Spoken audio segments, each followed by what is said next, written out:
Captain Jake Morrison stood at the window of his ship and watched the massive space station grow larger as they got closer. Bubble 7 was huge, bigger than any city on Earth, and it spun slowly in the darkness of space. Lights covered its surface like stars, and ships from dozens of different worlds came and went from its many docking bays. Jake had been to many places in the galaxy, but Babel 7 always made him feel small. The station was neutral territory, built by dozens of alien races working together.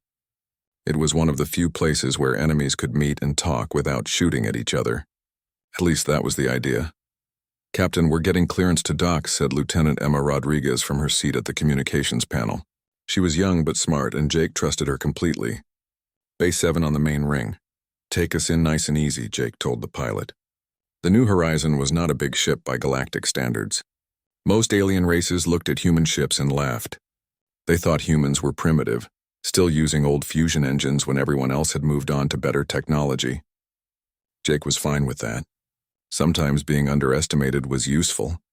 The docking went smoothly, and soon Jake was walking through the corridors of Babel 7 with Emma at his side. The station was always busy, but today felt different. There were more security guards than usual, and everyone seemed nervous. Alien traders moved quickly through the halls, not stopping to talk like they normally did. "Something's wrong," Emma whispered as they passed a group of Vorthon merchants. The 6 armed aliens were speaking in their clicking language, but their body language was clear. They were scared. Jake nodded. He had been a diplomat for 15 years, and he could read the signs. The galaxy was on edge, and everyone knew it. The war between the Zephyrian Empire and the crystalline hegemony had been going on for 300 years, but lately it was getting worse. Much worse. They reached the meeting room where the peace talks would happen. It was a big circular room with a table in the middle. The walls were made of some kind of clear material that showed the stars outside. Jake had been in this room many times before, trying to help different alien races work out their problems. The Zephyrian delegation was already there. Admiral Kethvar stood near one side of the table, his tall frame covered in the dark blue uniform of the Zephyrian Navy.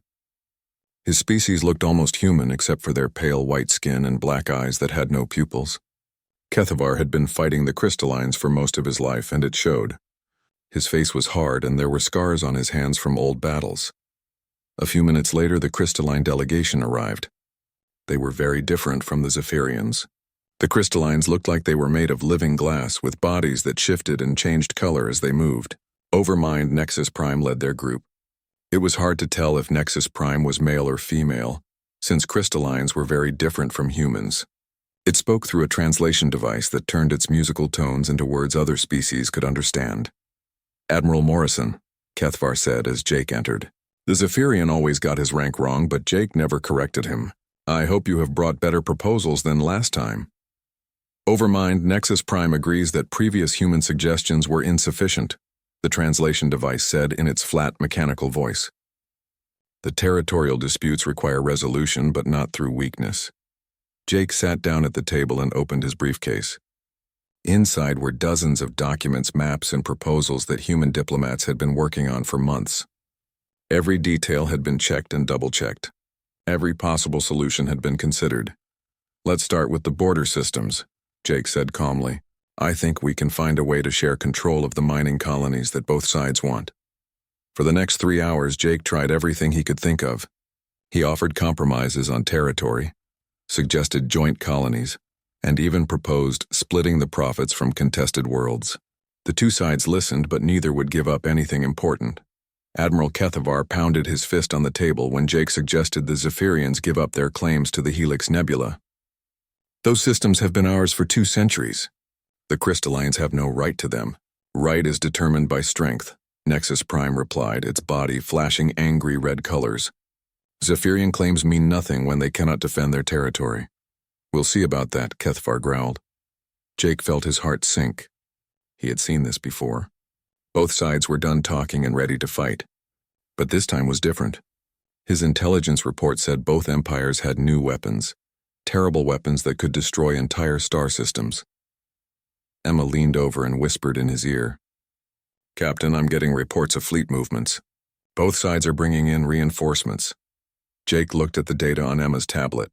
Hundreds of ships were moving toward this system from both empires. Not just any ships, but their biggest and most dangerous warships, the kind that carried planet-killer weapons. "Gentlemen," Jake said, standing up, "I think we should take a break," and alarms started going off throughout the station. The lights changed from white to red, and a voice spoke over the communication system in dozens of languages. Jake recognized the human version. "All civilian ships leave the system immediately. Military vessels detected approaching neutral zone." Admiral Kethavar smiled, but it was not a nice smile. "It seems my fleet has arrived early." "As has ours," Nexus Prime said, its body now glowing bright blue. "Perhaps it is time to settle this matter permanently." Both delegations started to leave. Jake knew that once they got back to their ships, the talking would be over. The final battle of the 300-year war was about to begin, and it would probably kill both species. As the aliens filed out of the room, Jake remained seated. Emma looked at him with concern. "Captain, shouldn't we be getting back to our ship?" Jake watched through the clear walls as alien warships began appearing at the edge of the system. First dozens, then hundreds of ships took positions on opposite sides of the space around Babel 7. Some of the ships were so big, they looked like small moons. "You know, Emma," Jake said quietly, "we humans have a saying. It's not about who starts the fight. It's about who's left standing when the dust settles." Emma stared at him. Something in his voice scared her. "Sir?" Jake stood up and closed his briefcase. "Contact Earth Command. Tell them the children are about to burn down the playground." "What should I tell them to do?" Jake looked out at the gathering fleets and smiled the same kind of smile that Admiral Kethavar had shown. "Tell them it's time to bring the adults." The command center of the New Horizon was busy with activity. Officers moved between stations, checking systems and preparing for what everyone knew was coming. The ship might be small compared to the alien warships gathering outside, but it was still a human military vessel, and Jake's crew knew their jobs. Commander Ryan Brooks stood at the tactical station, his fingers dancing over the controls as he analyzed the alien fleets. He was a big man with short gray hair and steady hands. He had served in the human navy for 20 years, and Jake trusted his judgment more than anyone else's. "Captain, you need to see this," Ryan said without looking up from his screens. "Both fleets are bigger than our intelligence estimated." Jake walked over to look at the display. Red dots showed Zephyrian ships while blue dots marked the crystalline fleet. There were over 2,000 ships total, and more were arriving every hour. Dr. Lisa Parker joined them at the tactical station. She was the ship's intelligence analyst, a thin woman with sharp eyes who knew more about alien technology than anyone in the human fleet. She carried a tablet filled with classified information that made even Jake uncomfortable. "The situation is worse than we thought," Lisa said, showing them her data. "Both sides have brought their newest weapons. The Zephyrians have at least 12 ships carrying quantum cascade bombs." "What exactly do those do?" Emma asked from her position at the communication station. Lisa's face went pale. "They can make a star explode. The bombs create a chain reaction in the star's core that turns it into a supernova. Everything in this system would be destroyed in minutes." Ryan whistled softly. "And the crystallines." "Reality shearing devices," Lisa replied. "They can literally erase matter from existence. Not destroy it, not blow it up. Make it so it never existed in the first place." Lieutenant Bobby Chen looked up from his station near the back of the room. He was the ship's communication specialist, a young man who could speak a dozen alien languages and hack into almost any computer system. "Captain, I'm intercepting communications from both fleets. They're not planning to capture territory this time. They want to end each other completely." Jake felt cold as he realized what Bobby meant. This wasn't going to be another battle in a long war. This was going to be the final battle, and both sides were willing to destroy themselves if it meant taking their enemies with them. "Show me the weapons analysis," Jake told Lisa. She put her tablet on the main screen so everyone could see.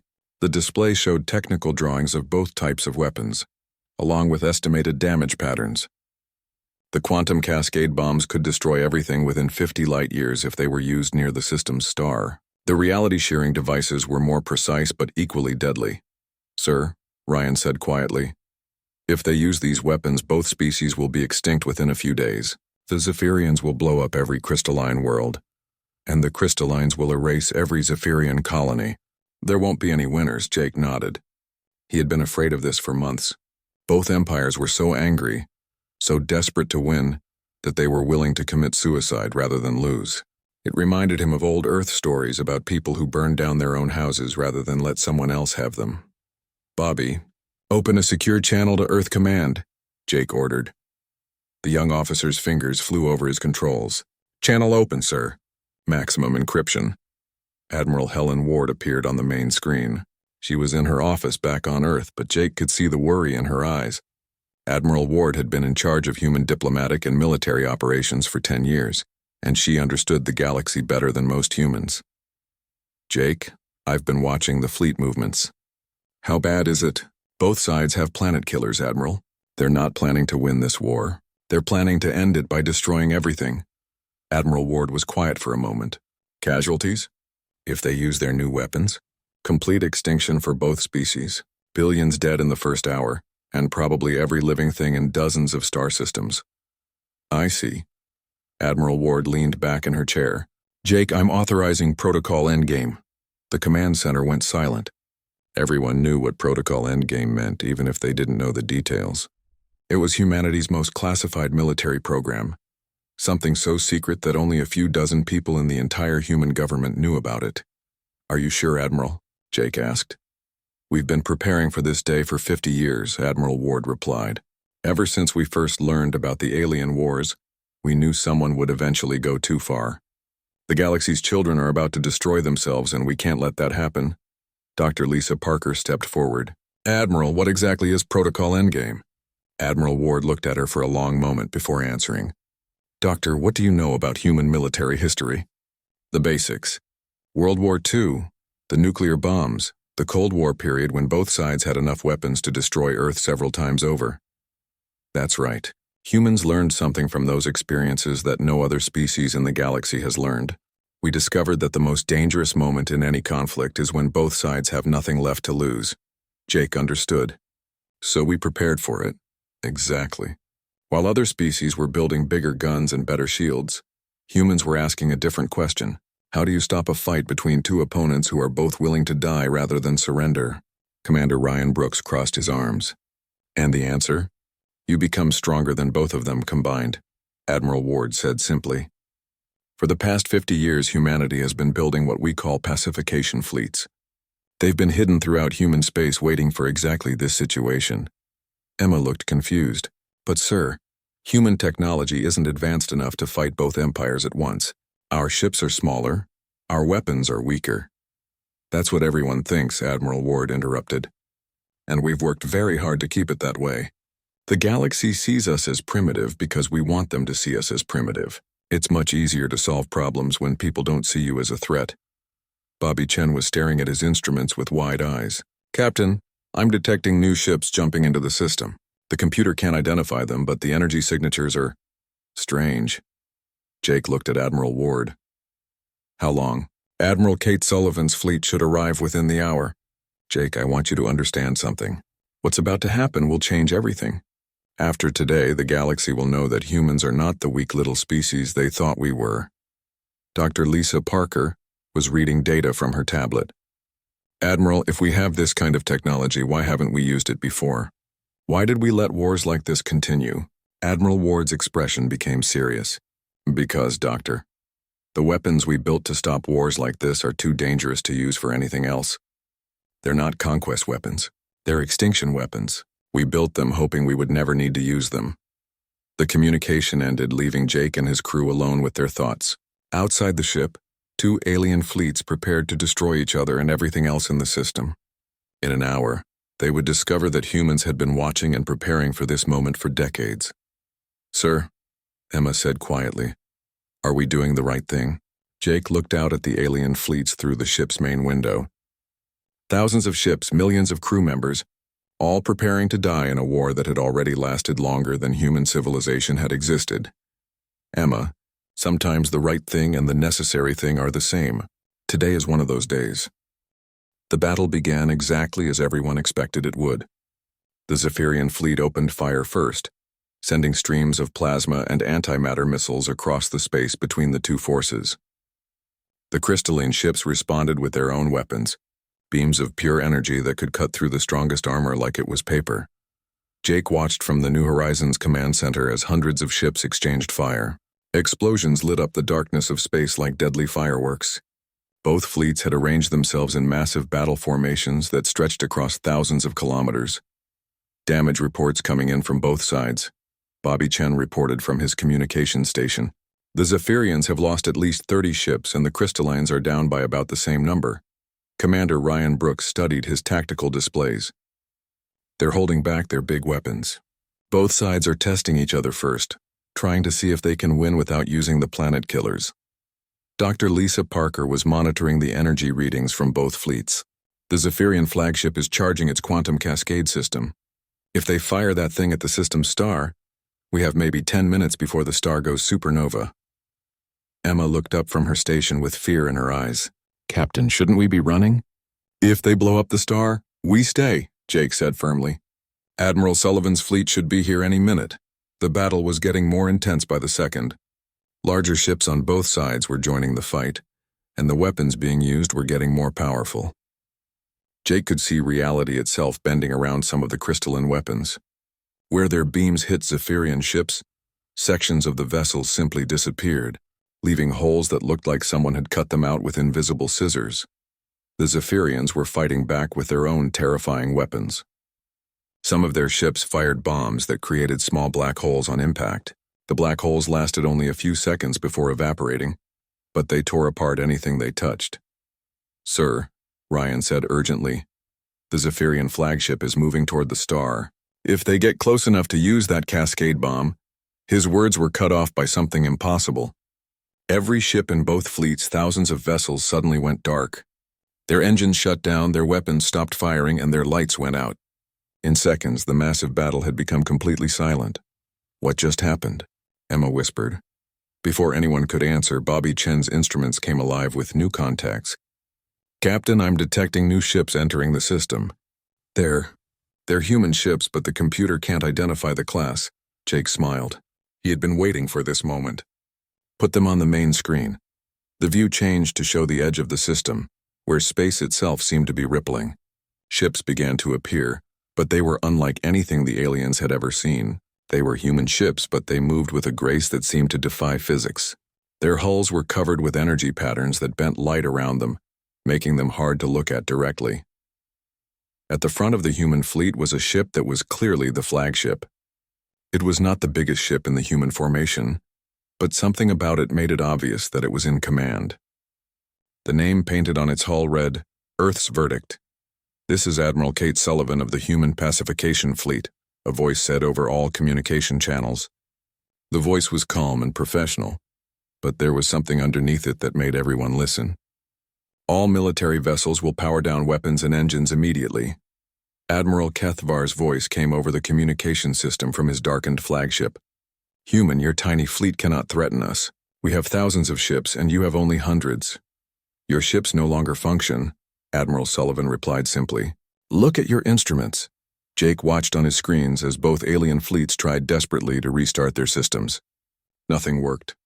The most advanced warships in the galaxy had been reduced to floating pieces of metal in seconds. Overmind Nexus Prime's translated voice joined the conversation. Human technology cannot achieve this effect. Our ships use completely different power systems. It is impossible to disable both Zephyrian and crystalline vessels simultaneously. You're correct that it should be impossible, Admiral Sullivan said, but you're wrong about human technology. We've been studying both of your species for 50 years. We know exactly how your ships work, and we know exactly how to stop them. Dr. Lisa Parker was staring at her instruments in amazement.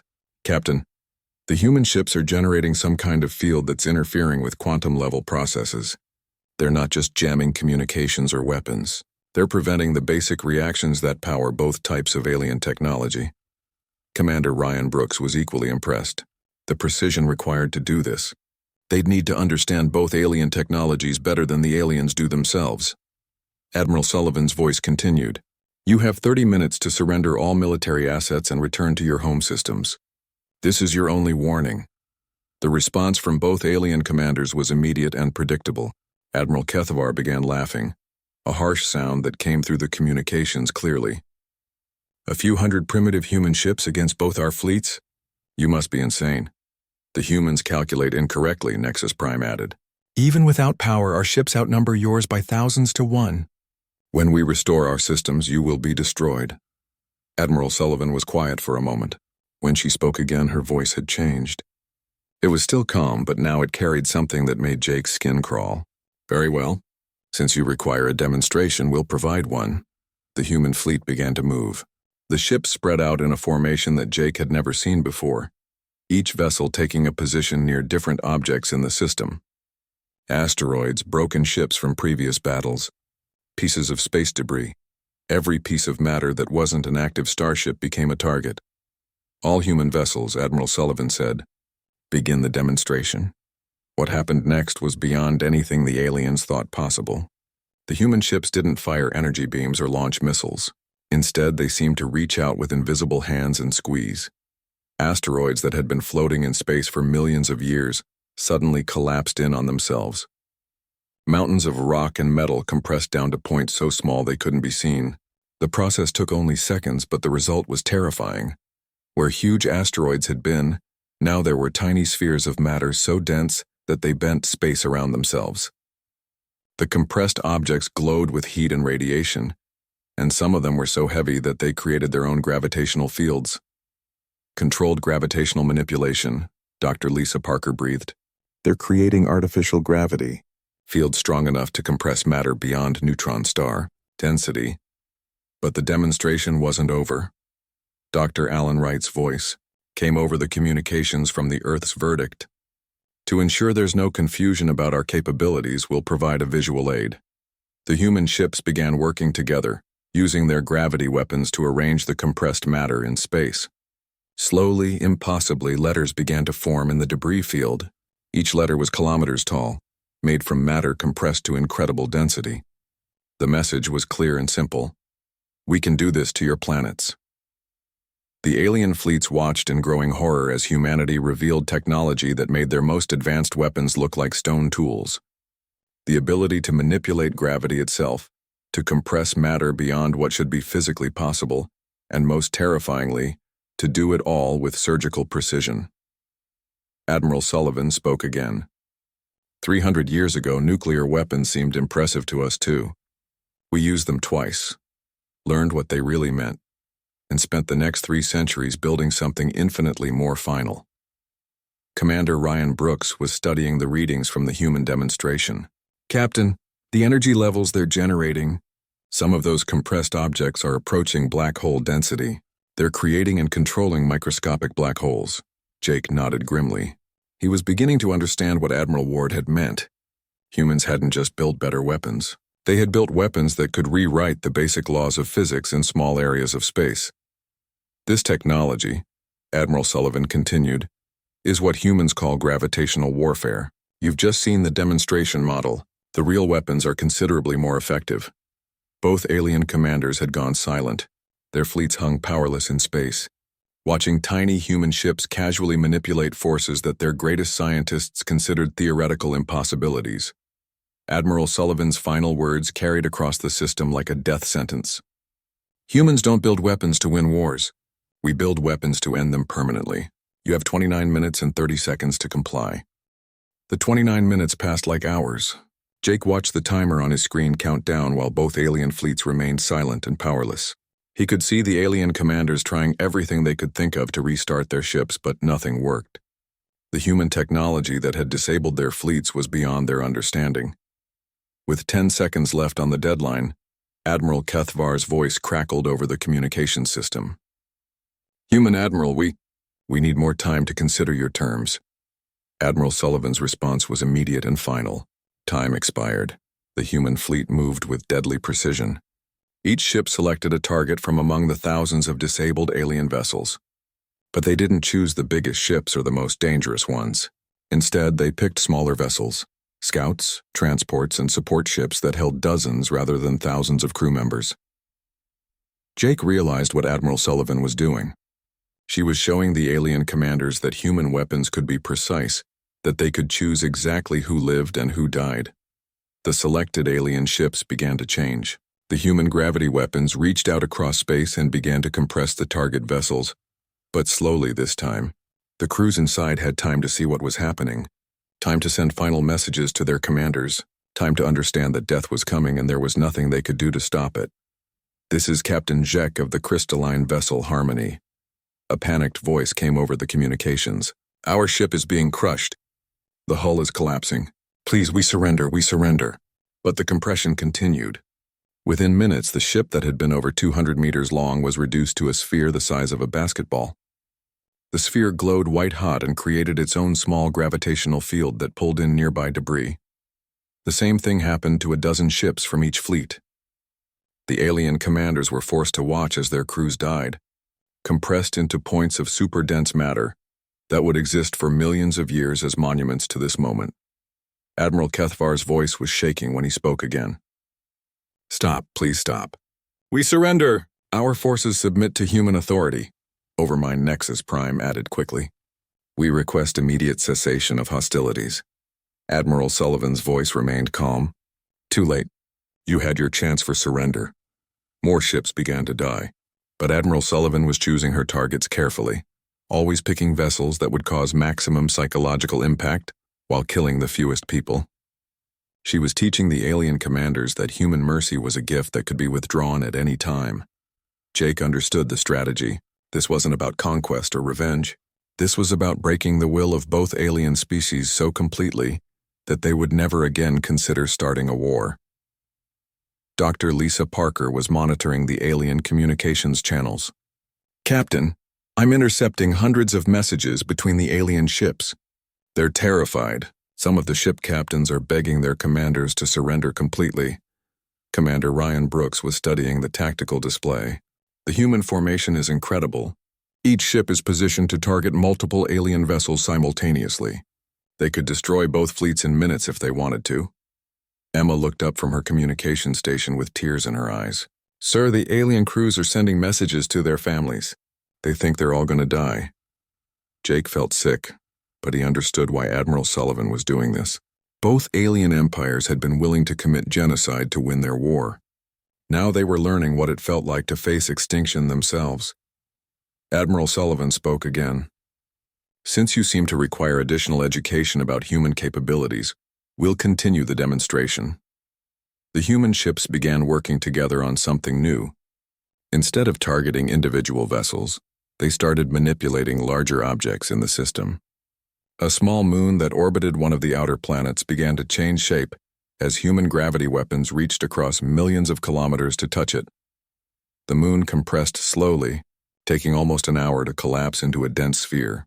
Every alien in both fleets could watch it happening on their screens. They could see an entire world dying, crushed by forces they couldn't understand or fight. The moon held no life, Admiral Sullivan's voice explained, but it demonstrates range and precision. We can do this to any planet in either of your empires. Dr. Alan Wright's voice joined in from the Earth's verdict. Human gravitational warfare technology can be deployed across interstellar distances. We don't need to bring our ships to your worlds. We can crush your planets from light years away. This was the moment Jake had been waiting for. The alien commanders were learning that running away wouldn't save them. Human weapons could reach anywhere in the galaxy. Admiral Kethvar's voice was broken when he spoke. What do you want from us? Complete disarmament, Admiral Sullivan replied immediately. All military vessels will be escorted back to your home systems and decommissioned. All weapons research will cease. All territorial disputes will be resolved through human arbitration. And if we refuse, Overmind Nexus Prime asked, then both of your species will be extinct within a week, Admiral Sullivan said simply. We know the location of every Zephyrian and crystalline world. We can compress your planets into neutron star material faster than you can evacuate them. The alien commanders went silent again. Jake could imagine them trying to find some way out, some weakness in the human position they could exploit, but there wasn't one. Humanity had spent 50 years preparing for this moment, and they weren't taking any chances. Bobby Chen was monitoring communications from Earth. Captain, I'm getting reports from human space. Admiral Ward says that similar pacification fleets are deploying throughout the galaxy. Every major military power is being contacted simultaneously. Jake nodded. This wasn't just about stopping the war between the Zephyrians and crystallines. This was about ending all galactic warfare permanently. The choice is simple, Admiral Sullivan continued. Accept human oversight of galactic military affairs or face extinction. We're not interested in ruling your empires or controlling your people. We only care about preventing wars. Commander Ryan Brooks was analyzing the human fleet formations. Captain, I'm seeing something interesting. The human ships aren't just weapons platforms. They're carrying massive amounts of monitoring equipment. They're recording everything. Every ship, every weapon, every military installation both fleets have. Dr. Lisa Parker looked up from her analysis. They're building a complete database of both empires' military capabilities. After this, humans will know more about Zephyrian and crystalline military technology than the aliens do themselves. Jake realized the full scope of what was happening. This wasn't just about stopping one war. Humanity was positioning itself as the ultimate arbiter of all galactic conflicts. They were becoming the adults in a galaxy full of violent children. Admiral Kethvar finally spoke again. If we agree to your terms, what guarantee do we have that humans won't simply conquer us later? Admiral Sullivan's laugh was cold and humorless.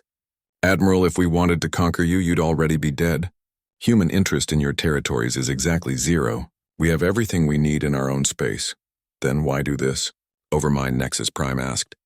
Why reveal your capabilities now? Jake answered before Admiral Sullivan could respond. Because you were about to kill yourselves and you were going to take half the galaxy with you. Humans learned a long time ago that sometimes you have to save people from themselves.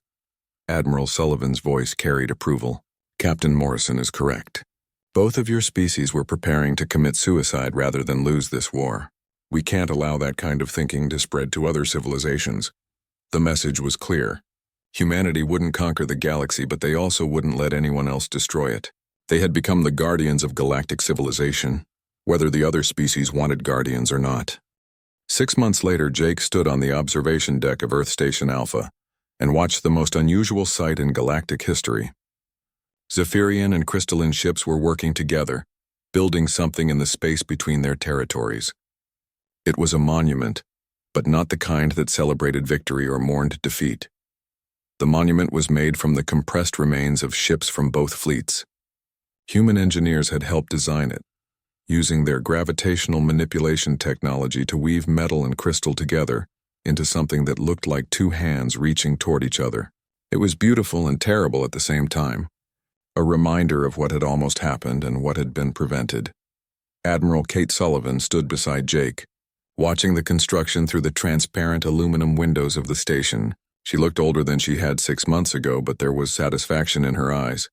How are they adjusting? Jake asked. Better than we expected, Kate replied. Both empires have redirected most of their military spending into exploration and trade. The Zephyrians are already establishing peaceful colonies in systems they used to fight over, and the crystallines are sharing their mining technology with other species. Jake nodded.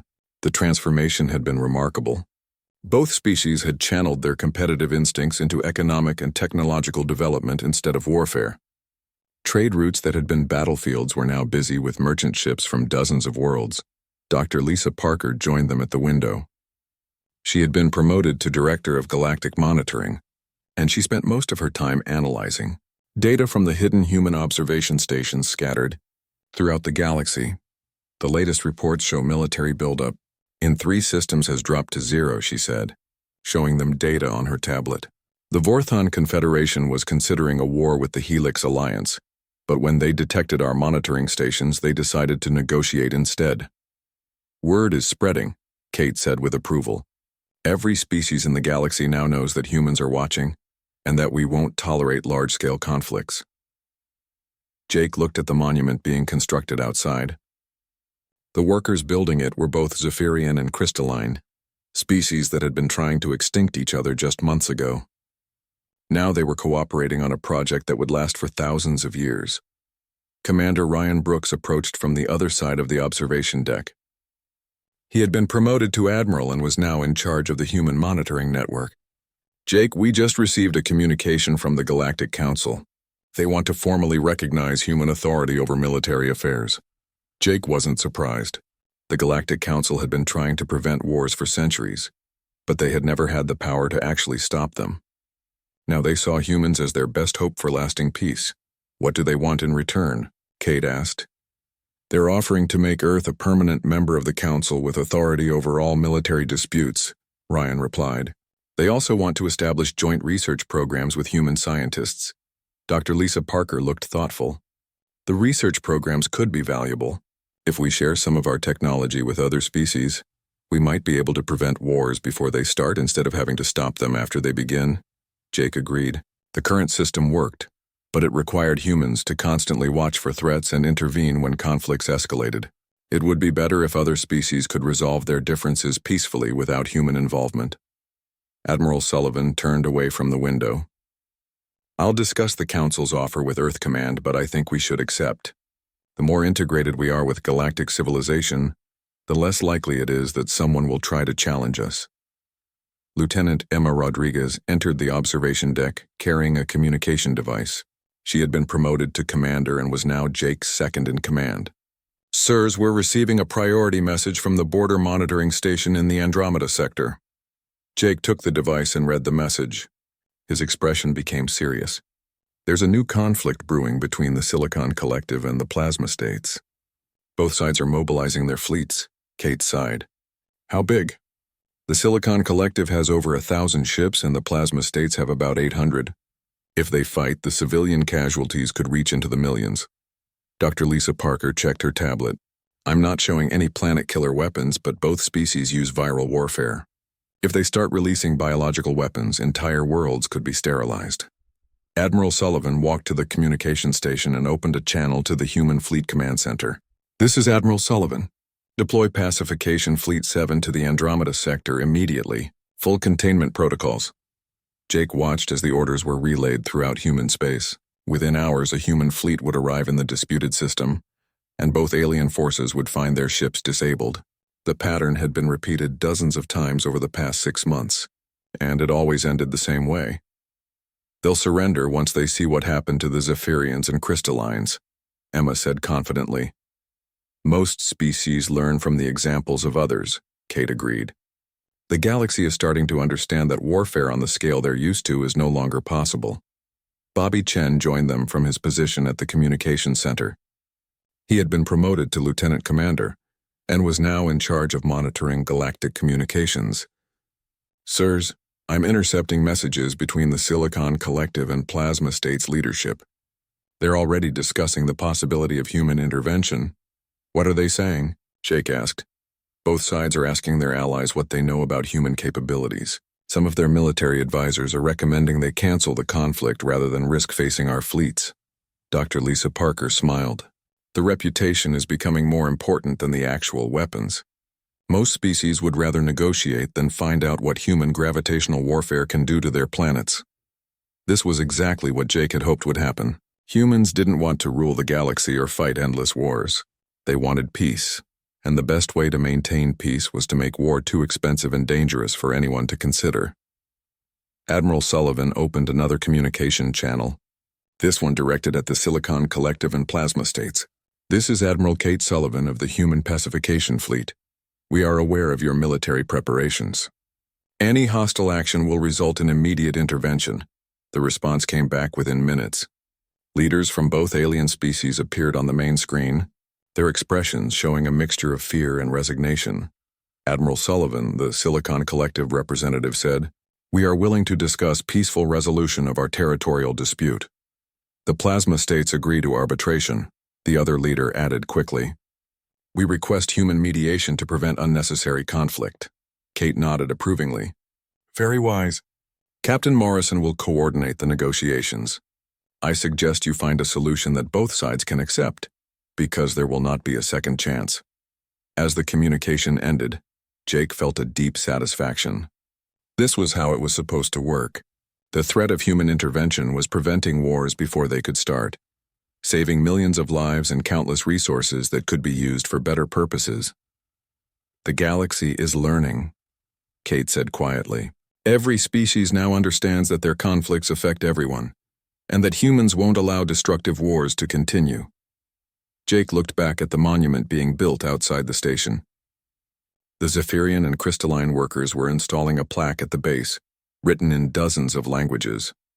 The human version read, "Here stands proof that peace is possible, but only when enforced by those strong enough to maintain it." Admiral Sullivan put her hand on Jake's shoulder. 6 months ago, the galaxy was heading toward the biggest war in its history. Now we have trade agreements, joint research projects, and species that haven't spoken to each other in centuries, working together. Not bad for a species that everyone thought was primitive. Jake smiled. We never were primitive. We were just patient. We waited until the moment was right, and then we showed everyone what humans really are. And what are we? Emma asked. Jake looked out at the peaceful ships moving between the stars, at species that had been enemies now cooperating on projects that would benefit everyone. We're the adults in a galaxy full of children. We don't start wars, Emma. We end them. Permanently. The monitoring stations scattered throughout human space continued their silent watch, ensuring that the galaxy's children never again mistook destruction for strength. Humanity had claimed no territory and conquered no worlds, but their quiet presence had achieved what 3 centuries of warfare could not. Peace, enforced by those strong enough to maintain it, and wise enough to know when force was necessary.